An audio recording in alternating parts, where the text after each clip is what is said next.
Ang araw po, ngayon po ay araw ng Lunes. Buwan ng Abril. Katatapos lang po ng ating isang linggo na Semana Santa. Ating pinagdiriwang Lunes hanggang Biyernes Santo, at ang Sabado Linggo ay ang linggo ng pagkabuhay sa paniniwala ng mga Katoliko. Ngayong araw po ng Lunes ay magpapakawala po tayo ng gamit. At ito ay binuhay, kinonsagra ng simula ng Lunes Santo hanggang Biyernes, Sabado, Linggo. Para malakas po yung pinakang bisa niya. Ito po ay kinokonsagrahan ng simula umaga hanggang magdamag, hanggang matapos po yung konsagrahan. Sa iba pong mga manggagamot o albularyo, mag-aanting ay ang agimat, anting-anting o ano pa mang bagay ay sa kanilang paniniwala ay ito ay kinukonsagrahan ng 49 days. Dinadasalan ito hanggang matapos. So yun naman ay nire-respeto naman natin yung kanilang paniniwala at kung ano yung kanilang paniniwala sa gamit, kung paano magkonsagra as ating iginagalang. Papakita ko lang yung bukod dito sa gamit nito. Papakita ko lang babahagi ko sa aking matalik na kaibigan. Hindi ko napapangalanan. Ito nga pala. Ito, pasensya na, makalat. Ito. Bali, ito ay siguro nakita nyo sa mga subscriber ko, ay nakita nyo na itong vlog na ito, na padalawang vlog na wari itong ganito. Ito ay kinonsagrahan ng simula ng Lunes Santo hanggang Biyernes, Sabado, Linggo. Para ito ay malakas ang bisa.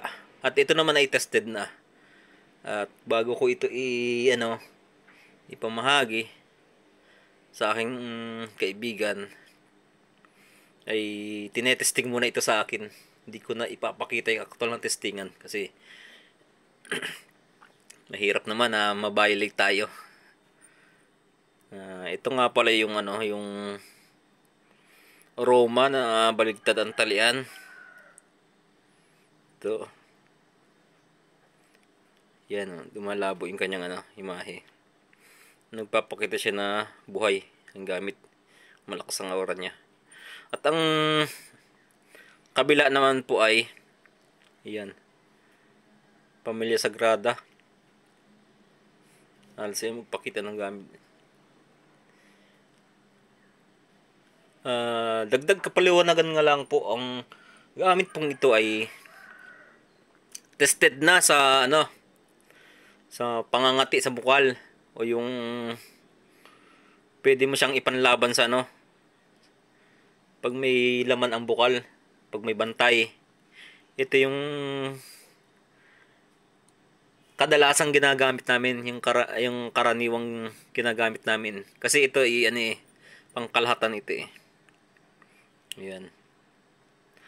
So kung ang bukal ang gamit naman, ang gamit mo naman ay mahina ang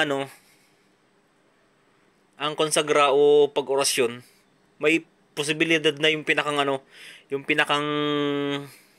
palayok na pinaglagyan mo, lulubog yun. Once na lumubog yun, talo ang yung gamit na. So yun, mahalaga talaga na ang ating gamit alagaan natin ng ayos na. Once tayo sumubok sa pangangati, malakas.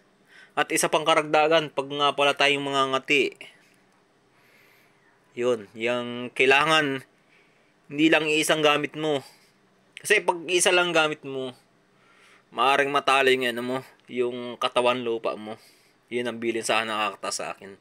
Ang kinakailangan mo, dalawang gamit mo. Yung isa, pangati. Yung isa, pamprotekta mo sa sarili mo. At bago kang mangati, yun, kinakailangan mo na may mataas kang puder. Mahingi ka ng mas taas na ikaw ay kalooban. At yun lang, nagdagdag lang akong kalaman para sa mga gustong sumubok. Yan. At ito sana ay itong gamit nito ay mahalaga ito sa akin. Siyempre, mahalaga rin yung pagbibigyan ko. Sana nga lang ay pakaingatan at alagaan. Ayun. At hindi lang naman tayo basta nag-vlog lang, nagpapakita ng mga gamit, kundi nag-ano rin tayo, nagpapamahagi rin tayo para sa nangangailangan talaga. Yun. At yun sana ialagaan ng bagong magmamay-ari nito. Yun lang, maraming salamat sa mga nagsuporta. From 90 subscriber to 230 subscriber. Yun, malaking bagay yung yung subscriber na yun. At kundi dahil sa inyo, hindi ako magpapatuloy mag-vlog. Kaya para po sa sa tumatangkilik, naniniwala sa mga anting-anting agimat medalyon umutya, sana ay patuloy na sumuporta po kayo sa aking vlog. At like, share, and subscribe po. Mapagpalang Lunes ng Abril. At yun lang po, maraming salamat. God bless.